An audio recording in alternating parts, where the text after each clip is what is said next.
पान वाली गोरी तोहरो दुकनिया सनेदार हो।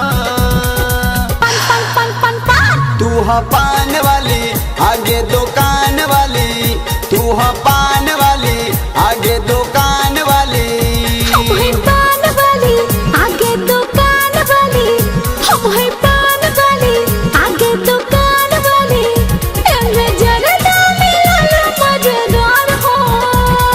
पान पान पान पान पान, हम है पान वाली आगे दुकान वाली, हम है पान वाली आगे दुकान वाली।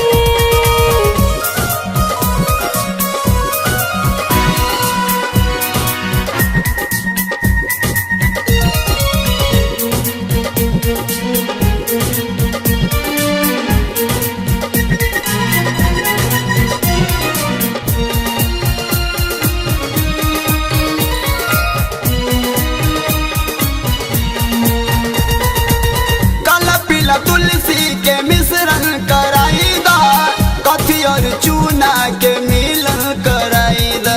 अच्छा काला पीला तुलसी के मिश्रण कराई दा, कथी और चूना के मिलन कराई दा। गोरी भुजल सुपारी खिलाई दा, तनी उठवा पे लाल चढ़ाई दा। गोरी भुजल सुपारी खिलाई दा, तनी उठवा पे लाल चढ़ाई दा। गोरी तोहरो दो कन्या सनेदार हो।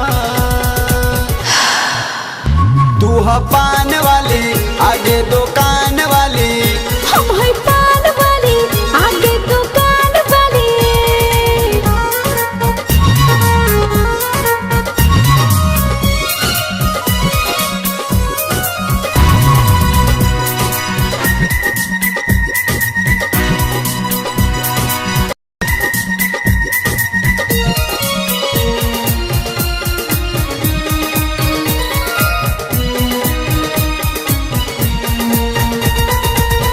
एगो पान हवे दुई गो गहके, के खाई के न फैसला करे जी।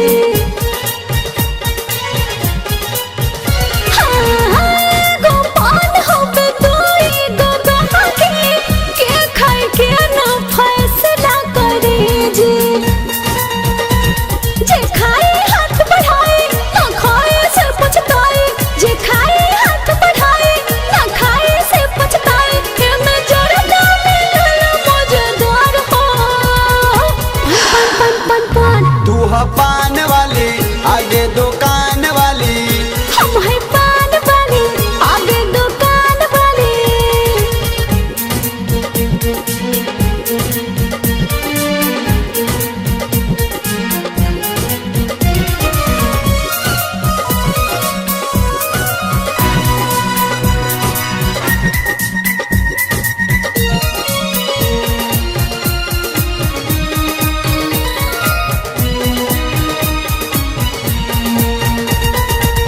जानती गौआ सगरो संसार हो, ई हो बेलो पर सगरो प्रचार हो। अच्छा जानती गौआ सगरो संसार हो, ई हो बेलो पर सगरो प्रचार हो।